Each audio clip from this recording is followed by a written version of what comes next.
Whoa, that one hit hard. Man. Turn on for us.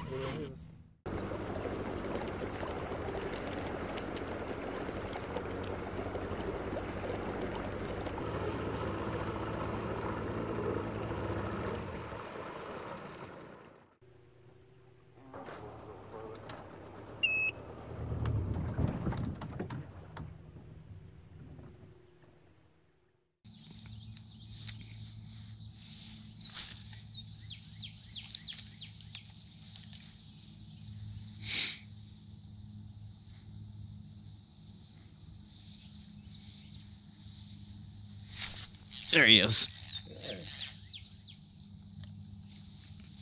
Way more fun on one of these.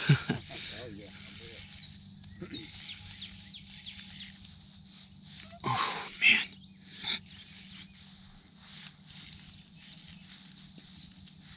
Oh, let me go under you. There he is.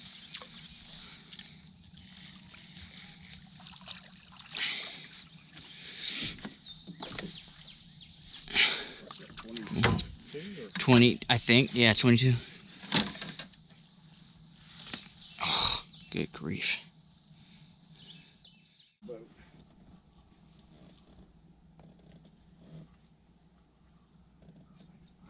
Good grief.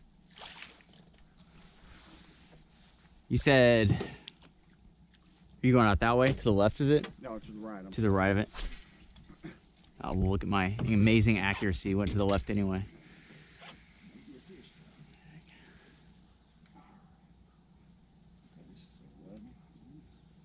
I need a pitch counter. Like a little, like, clicker?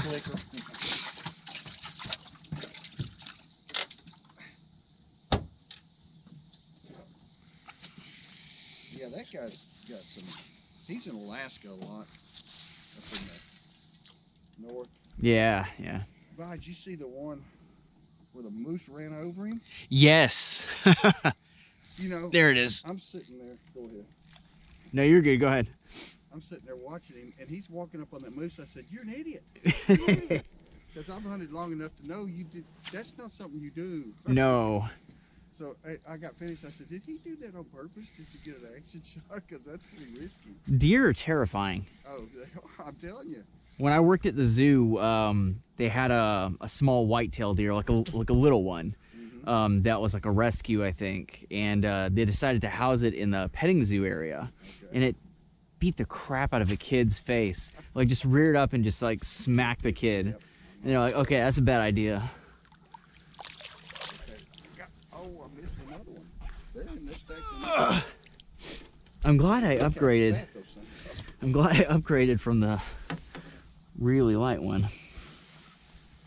This is crazy. They are so fat.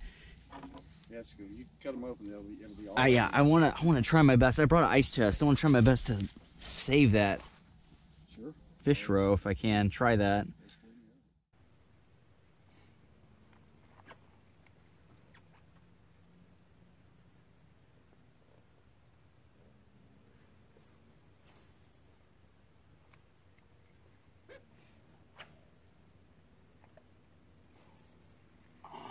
Came off. Man.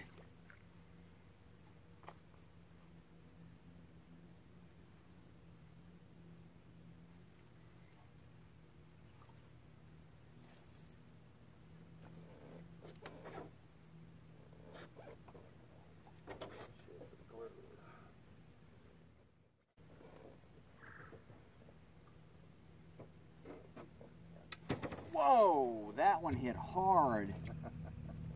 Man. Turn on for us. They all hit like that. Good grief. Oh, when he came off. Unreal. Unreal. Ah. Nice. I caught 2 fish and got a third one. What did I say? 12 or 13, I think. Okay, I think that's. Oh, nope. Yes, there it is. God almighty. These things are so strong. They're fast too. They're fun. I don't know if it's just like where I fish, but because I fish a lot of like cityscapes, and those are relatively like confined areas. But when I hook into like spotted bass or largemouth bass, they tend to kind of like fight in a little circle. Oh, is that right? And they don't run like these guys are running out here.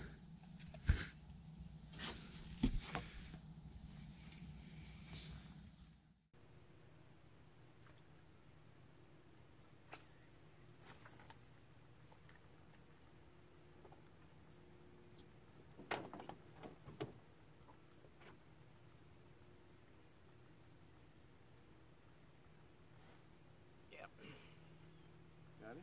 Yeah. Thought he was a snag for a moment. Just a dead weight. Ooh.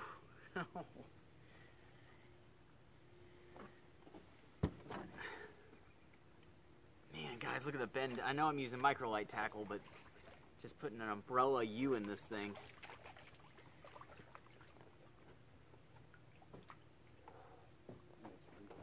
That is a good one. Man, he inhaled that. That's the deepest take I've had. Yeah,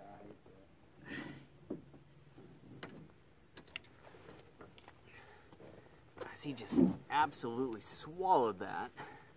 Or I guess she absolutely swallowed that. There we go. Got it out quick, but man, that fish took it deep. That's a nice fish.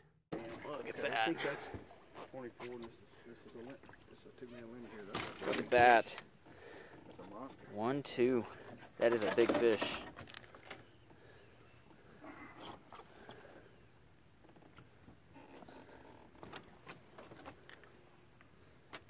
Incredible.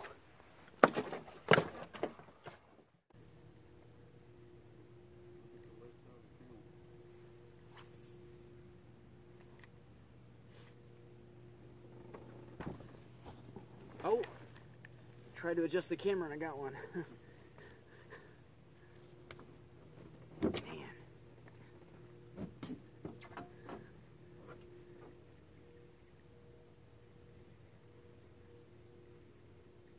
Oh, don't do this to me. He's gone around a branch, but the branch gave. Oh no, he did get away. He got away. He threw the hook and got me tangled in a branch. Guys, I didn't even get the camera on in time. He got one hooked up and I got one hooked up same time. Just like that. That's a nice one too.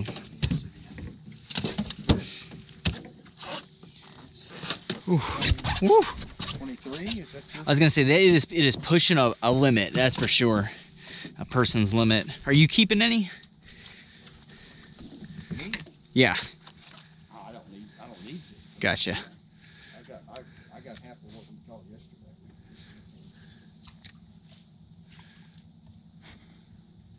Oh. Come back. Actually, I think I just got a weed. Yeah, it's just weed.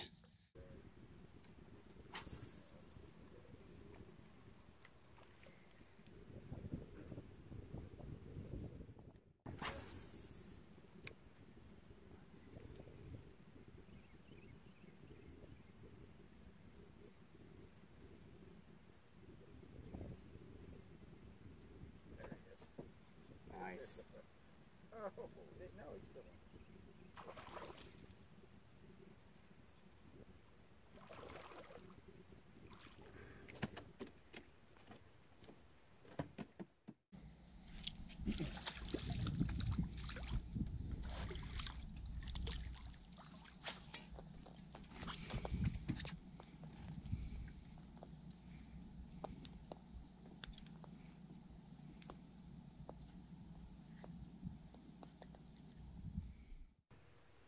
Another challenge is water droplets on the camera screen because it reads it as a finger. So it'll start unfocusing and trying to read other commands. Alright guys, look at this. This is fish number 50 here. 50 fish. Now we're not keeping 50 fish, but we've caught 50 so far today, just in a couple of hours. It's just absolutely amazing. Beautiful, beautiful fish. Let's let number 50 go back. Did you have one on? I did. You got off. Would be number 51 barely got away. But you guys can see, if you look back right here, you'll notice the trees on either side, indicating the channel that's right in the middle here. So this is, if the water were to drop, this is the channel that would always be there, running right up the center. So we're drifting over that, and then what they tend to, or what they seem to want to be doing, is hiding next to individual stumps that are in the center of the channel. So, I mean, I would have thought casting to the edges would have been the best bet, but that has not proven to be the case. Casting into the channel where the stumps are, that's how we're getting them. Actually, there's a spot we'll stop up here. It's usually a high pressure spot because it's near the boat ramp, so people in kayaks can come up and fish. But there's nobody here today, so it shouldn't be pressure. All right, here's what we're working with. Big ice chest with cutting boards, knife steel, traditional fillet knives. We're going to be using electric fillet knives as well. And then this is about half the fish right here. We still got about half of them still sitting over there. A limit of white bass is 25 per person. We have 30 between the two of us, so we're well under the limit. But still enough food to feed my entire family. As you guys can see, a lot of these are gravid females. That means they're pregnant. They're going to have a lot of eggs in there. I'm going to try to retain a good number of those to see if we can't actually eat those later on as well. All right, if you guys are experienced fishermen, you've probably used this many times, but if you're not, guys, basically we have two very sharp serrated blades that oscillate back and forth when you pull this trigger here. So if you could see that incredibly fast blade in slow motion, you'd see two edging back and forth like saws. Here you go, you can kind of pick up the motion there. That is going to slice through these fish like butter. Basically, put down like that. Just turn your knife.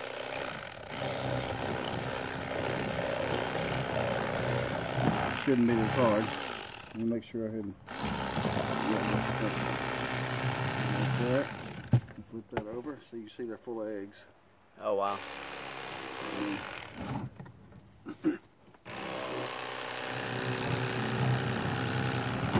Come off like that.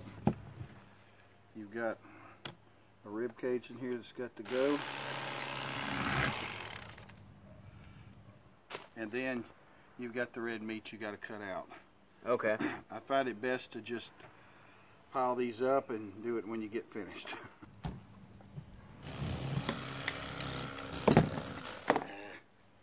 Always, that button's in a bad spot because I always hit it while I'm skinning fish. Releasing that blade.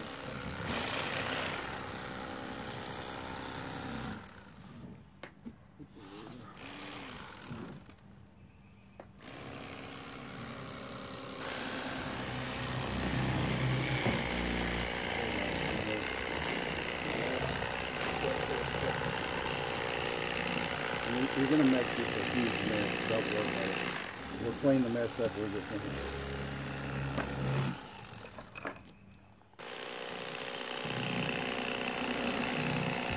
This meat is a lot like firmer than crappie, so it's a little bit tasty. But if you get that red meat out, it's good eating. Right. It's just a really good prime eating fish. I don't know if I've ever had a crappie. They're very good. They're the best, probably freshwater scaled fish, other than a walleye. It is.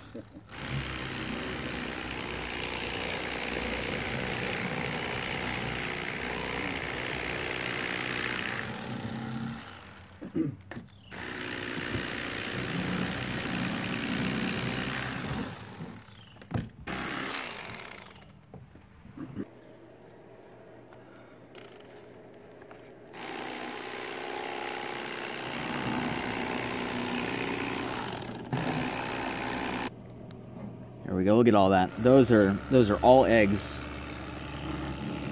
That's incredible. So many. And You have to look carefully to see the texture of how many are in there. It's absolutely amazing. And only a fraction of that, of course, would survive after hatching, or even getting to the hatching point, but still. I told Jordan, I said, you ain't got any crackers in your pocket. It'll be like...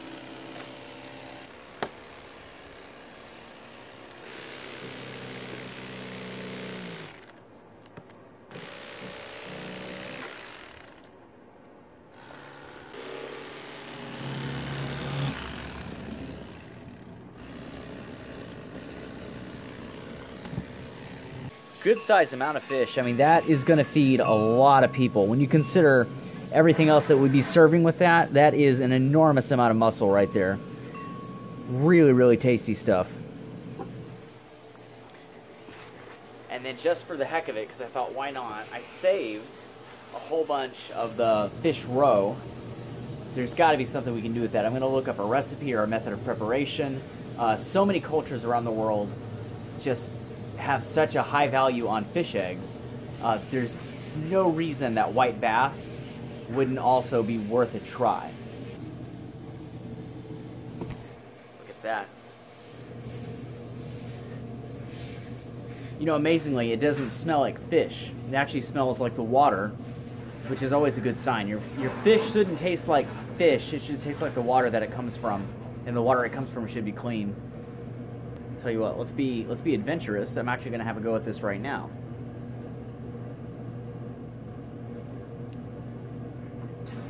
It's a fish scale. That's actually really good. It tastes like the water that we caught it from. It tastes like clean water, and it tastes like salt. Very interesting.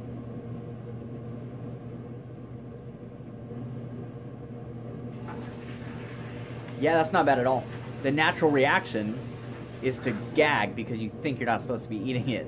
But once you realize that, you know, most of a fish can be utilized as food, you just relax for a second. It actually tastes quite nice. All right, guys, a few days later, I've got the grill going. I've got our ingredients ready. All those white bass are about to be made into delicious fish tacos for the entire family. A lot of meat. We caught a lot of fish. It's all about to be eaten. Let me show you what we're doing. So here's about 2/3 of the meat that we caught, guys. We've got a whole other bowl sitting separate for anyone who wants to have fried fish. So I've got 2 bowls of the white bass. We've got our lime, our salt, our olive oil, our pepper, and some utensils. We're gonna go very, very simple today. Because we're making fish tacos and there's gonna be so many other ingredients, I wanna keep the fish very, very simple. I think if you overcomplicate an ingredient, especially if it's going into something with a bunch of flavors like a taco, you have all these different ingredients, each giving you its own unique flavor. If you overcomplicate one, it can kind of overshadow the rest, and I don't want to do that. A little bit of black pepper. I'm going to season this, obviously, before we start cooking it. You can't very well season it after you've cooked it. So I'm putting a lot on there, but we're going to mix this up nice. Some kosher salt. I like to sprinkle the salt over my hand sometimes. That way, if I ever make a mistake and too much goes out in one go, I can kind of withhold it. So that's beautiful. We're just going to mix that in there, and I'm going to let this sit, and that season's going to go to work as that fire, which you can no doubt hear on the mic, dies down a little bit. All right, because I'm adventurous, I took a little bit of the raw fish and just coated it in some lime for taste. It would take a good amount of hours for this to become ceviche, being cooked by the acids in the lime. So this is very much raw fish, but it is very well flavored raw fish. I'm going to give it a go, because why not? Will I regret this later? Maybe, but for you guys, I'll do it.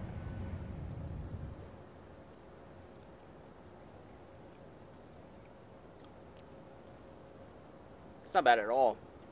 In fact, that's really good. All right, guys, here we got our fish.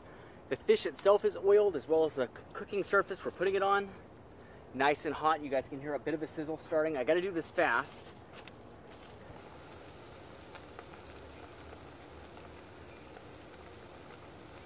So a little trick, guys, whenever you're cooking something that is going to cook very fast, like fish, liver, other types of organs, things that cook really quickly. When you put it on your grill or your pan, whatever you're cooking with, go in a clockwise fashion. That way, because there's so many of these, there's no way I can get them all cooking at the same time. I know I started here at 12 o'clock first, and then you go around the clock, and I know, in theory, if my fire is even, I know which should be done first and which need to come off first and last. All we want is we just want the center to be opaque. That is just about done. And the important thing to remember with meat, guys, is that it keeps cooking after you've taken it off the heat. Once the flame is turned off or you remove it, the internal temperature of that meat is still being affected by the heat that's been there, it's been present for so long. So I'm going to take these off. They're still going to be cooking while sitting on the countertop for the next couple of seconds, even minutes. My mother does not want to be on film. I told you guys we're only grilling some of the fish because some of it right here is actually being cooked, fried, and my God, that looks absolutely delicious. Let's have a go with that right there. Let's put a little bit of lemon on that. There we go. Haven't had fried fish in ages. There we go.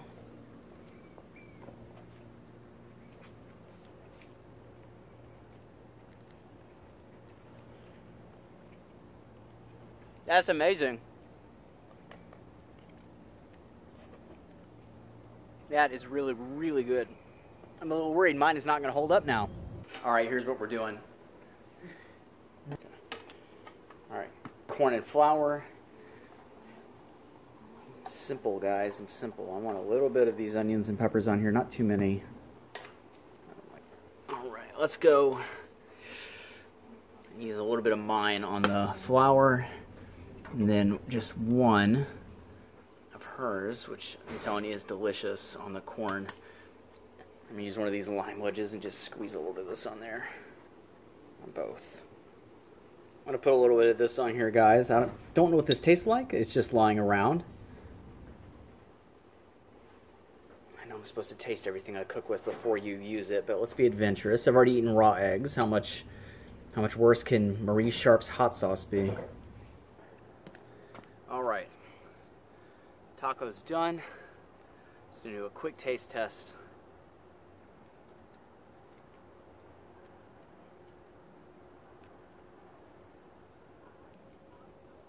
I'm not gonna lie, or be humble, that is delicious. However, this is where I'm gonna get humbled right here.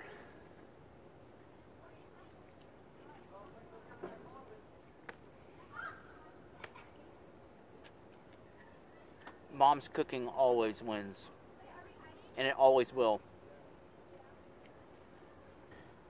An amazing day spent fishing, an amazing evening spent eating the fruits of our labor. Absolutely fantastic food. Fish tacos, really, really, really hard to beat. Fun to catch, fun to eat. Don't forget to like this video, guys, and subscribe to the channel. When you do subscribe, hit that little bell. That way when I upload a video, you'll get all the notifications straight away. All of our catch and cooks are going to be done on this channel. If you want to see catch and release fishing videos, check out my other channel, Wildlife. It's a fishing show. I'll put a link to that channel in the description of this video. More is coming. Stay tuned, and until it's here, I will see you guys later.